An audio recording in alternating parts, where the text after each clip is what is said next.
27 फरवरी 2001 इस दिन एक ऐसी सीरीज की शुरुआत हुई जो 70 सालों के भारतीय टेस्ट इतिहास का सबसे ऐतिहासिक और यादगार सीरीज बन गई।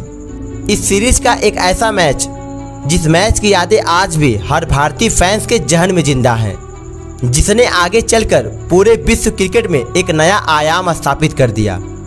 उस मैच के बाद सभी देशों का भारत के प्रति नजरिया बदल गया। एक ऐसा मैच जिसके बाद टेस्ट क्रिकेट में फालोआन का अस्तित्व ही गायब हो गया। तो चलिए जानते हैं कैसे सिर्फ 2 खिलाड़ियों के आगे पूरी ऑस्ट्रेलियाई टीम ने घुटने टेक दिए थे। तो इस कहानी की शुरुआत होती है 27 फरवरी 2001 को, जब ऑस्ट्रेलिया टीम भारत में 3 मैचों की टेस्ट सीरीज खेलने आई थी। इससे पहले ऑस्ट्रेलिया ने 1969 के बाद से भारत से कोई टेस्ट सीरीज नहीं जीत पाई थी, लेकिन उसके पास आज एक सुनहरा मौका था भारत में भारतीय लोगों के सामने भारतीय टीम को हराने का, क्योंकि ऑस्ट्रेलिया टीम इससे पहले लगातार 15 टेस्ट मैच जीतकर बुलंद हौसले के साथ आई थी। इसी के साथ भारतीय टीम के प्रमुख गेंदबाज अनिल कुंबले इस सीरीज का हिस्सा नहीं थे।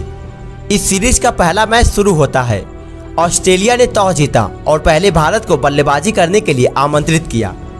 मुंबई के वानखेड़े स्टेडियम में भारतीय टीम ऑस्ट्रेलियाई गेंदबाजों के आगे टिक नहीं सकी। सचिन तेंदुलकर ने सबसे ज्यादा 76 रन बनाए और पहली पारी में 71 ओवरों में केवल 176 रन ही बनाकर पूरी टीम पवेलियन लौट गई। शेन वॉर्न और मैग्रा के आगे पूरी भारतीय टीम ने घुटने टेक दिए। अब ऑस्ट्रेलिया टीम इस टारगेट का पीछा करने मैदान पर उतरी और मैथ्यू हेडन ने बता दिया कि आखिर क्यों यह टीम उस सदी की सबसे बेस्ट टीम है। मैथ्यू हेडन ने 18 चौकों के साथ 119 रन बना दिए और उसी के साथ एडम गिलक्रिस्ट ने भी 122 रनों की बेहद ही शानदार पारी खेली।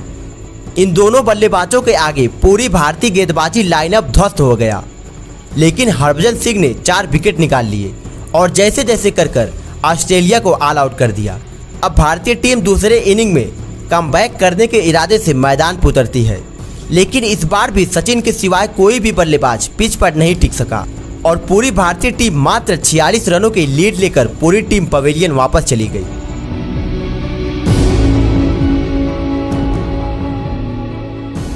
अब ऑस्ट्रेलिया को यह मैच जीतने के लिए मात्र 47 रन बनाने थे, जिसको ऑस्ट्रेलिया टीम ने मात्र 7 ओवरों में ही हासिल कर लिया।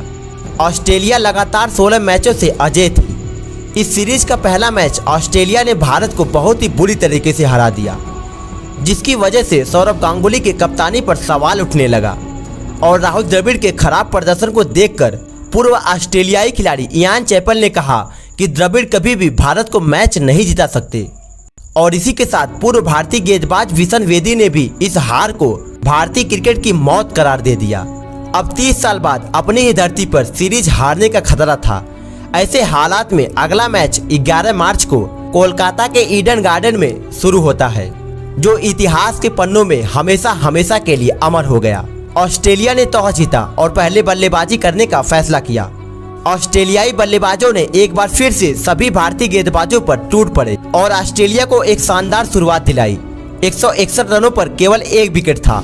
मैथ्यू हेडन के 97 रन और स्टीव वॉ के शतक की मदद से ऑस्ट्रेलिया टीम एक विशाल स्कोर की तरफ बहुत ही तेजी से बढ़ रही थी, लेकिन एक 22 साल का युवा गेंदबाज हरभजन सिंह ने 7 विकेट निकाल ऑस्ट्रेलियाई टीम को बैकफुट पर ढकेल दिया और इसी के साथ हरभजन सिंह ने इस इनिंग में हैट्रिक भी लिया, जो भारतीय टेस्ट क्रिकेट इतिहास की पहली हैट्रिक थी।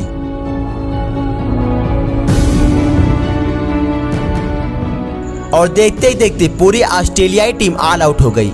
ऑस्ट्रेलिया टीम पहली पारी में 445 रन ही बना सकी। अब इस टारगेट का पीछा करने उतरी भारतीय टीम की शुरुआत बेहद ही खराब रही। पहले ही ओवर में भारत को पहला झटका लग गया और देखते ही देखते पूरी टीम पवेलियन वापस चली गई और मात्र 171 रन ही बना सकी।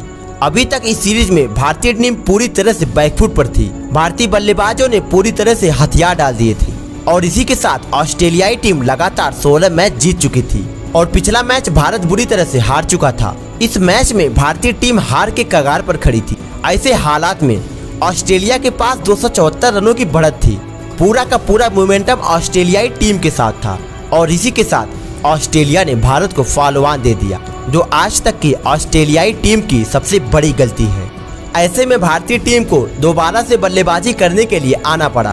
इस बार भारत का पहला विकेट 52 रनों पर गिरा और 115 रनों पर सचिन के रूप में दूसरा विकेट गिरा। लेकिन फिर भी पूरी ऑस्ट्रेलियाई टीम जश्न मना रही थी क्योंकि यह सचिन का विकेट था। इसी के साथ सौरव गांगुली भी 48 रन बनाकर आउट हो गए। अब मैदान पर वो खिलाड़ी आ रहा था जिसका फॉर्म उसके साथ नहीं था, लेकिन आज उस खिलाड़ी ने अपने करियर की सर्वश्रेष्ठ पारी खेल दिया। अब पिच पर राहुल द्रविड़ और बीवीएस लक्ष्मण की जोड़ी मौजूद थी। इन दोनों बल्लेबाजों ने ऑस्ट्रेलिया को आड़े हाथ लिया और इसी के बीच बीवीएस लक्ष्मण ने शानदार बल्लेबाजी कर अपना शतक पूरा कर लिया। लेकिन अभी भी भारतीय टीम 37 रनों से पीछे थी। इसके बाद राहुल द्रविड़ का 50 पूरा हुआ और लगातार ऑस्ट्रेलियाई गेंदबाज पानी मांग रहे थे। इन दोनों की शानदार बल्लेबाजी की मदद से भारत अब 102 रनों से आगे हो चुका था और अभी भी दोनों क्रीज पर मौजूद थे। दोनों ने चौकों की बरसात कर दिया।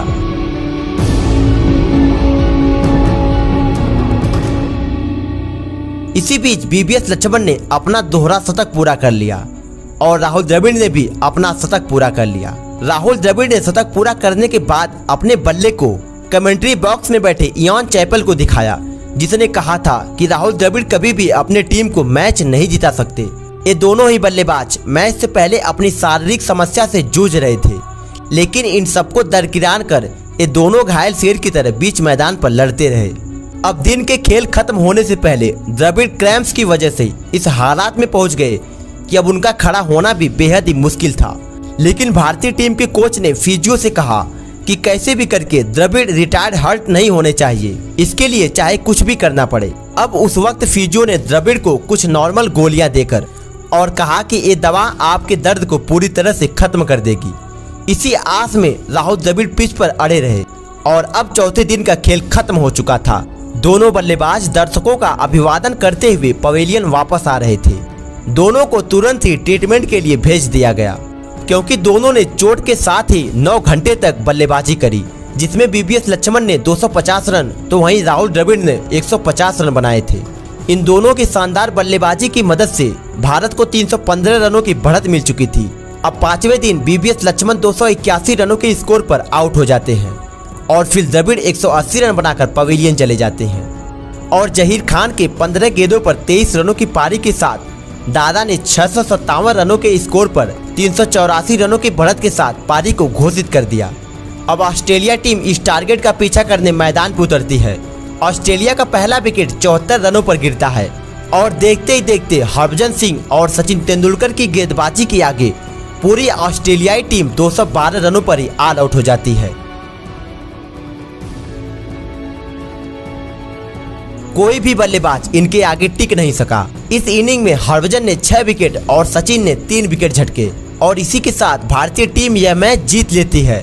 जो मैच टीम इंडिया हार रही थी वह मैच अब ऑस्ट्रेलिया हार चुकी थी। यह हार एक ऐसी हार थी जो सदी की सबसे बड़ी हार थी, क्योंकि एक फॉलोऑन के बाद भी भारतीय टीम ने जिस प्रकार से कमबैक किया, जिस प्रकार से द्रविड़ और लक्ष्मण के दम पर यह मैच जीत लिया, पूरी दुनिया ने इस जीत की सराहना किया।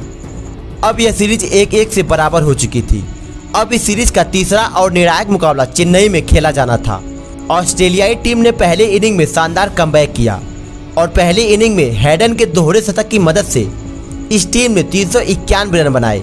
जवाब में भारत की बेहतरीन शुरुआत रही और सचिन के 126 रन और द्रविड़ के 81 रनों की पारी की मदद से भारतीय टीम ने 501 रन बना दिए। भारत के पास 109 रनों की बढ़त हो चुकी थी।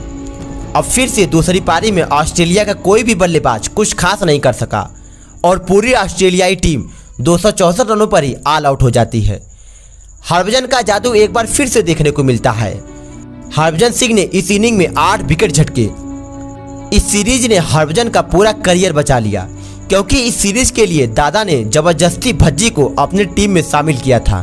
भारतीय टीम ने दूसरा टेस्ट मैच ऑस्ट्रेलिया को हराकर उसके लगातार 16 टेस्ट मैच जीतने के सफर को रोक दिया था। तो वहीं अब इस सीरीज को जीतने के लिए केवल 155 रनों की जरूरत थी। भारतीय टीम को पहला झटका जल्दी लगा, लेकिन सचिन के रूप में दूसरा विकेट 102 रनों पर गिरा। जीत के लिए मात्र 54 रनों की जरूरत थी, लेकिन सामने ऑस्ट्रेलिया टीम थी, इतनी आसानी से हार नहीं मानने वाली थी। उसके बाद लगातार विकेट गिरते जा रहे थे और देखते ही देखते भारत ने 135 रनों पर ही 5 विकेट गंवा दी। और उसके बाद 66 रन बनाकर शानदार बल्लेबाजी कर रहे बीबीएस लक्ष्मण आउट हो जाते हैं। जिस मैच को भारतीय टीम आसानी से जीत रही थी अब हार के कगार पर आ खड़ी हो चुकी थी। एक वक्त के लिए पूरे देश की सांसें थम सी गई थी। भारतीय स्कोर बोर्ड में कोई रन जुड़ पाता कि एक और विकेट गिर गया। 135 रनों पर ही 7 विकेट गिर चुका था और 151 रनों पर 8वां विकेट गिरा। ऑस्ट्रेलिया को यह मैच जीतने के लिए केवल 2 विकेट की जरूरत थी, लेकिन हरभजन सिंह के इस शॉट ने भारत को यह मैच जिता दिया। यह एक ऐसी सीरीज थी जिसने भारतीय टीम को जीतना सिखाया, ऑस्ट्रेलिया का गुरूर तोड़ा। सचिन दूसरे सबसे ज्यादा विकेट लेने वाले गेंदबाज बने। इस सीरीज का दूसरा मैच जिसमें भारत को फॉलोऑन दिया गया, उसके बावजूद भी भारतीय टीम ने उस मैच को जीत लिया। भारत फॉलोऑन देने के बाद जीतने वाली तीसरी टीम बन गई और ऑस्ट्रेलिया फॉलोऑन देने के बाद हारने वाली तीसरी टीम बन गई। और कुछ इसी तरह कुछ यादगार लम्हे के साथ इस सीरीज का अंत हो गया। और यदि ये कहानी पसंद आई हो तो वीडियो को लाइक और शेयर जरूर कीजिएगा और चैनल पर पहली बार वीडियो देख रहे हो तो चैनल को सब्सक्राइब भी जरूर कर लीजिएगा।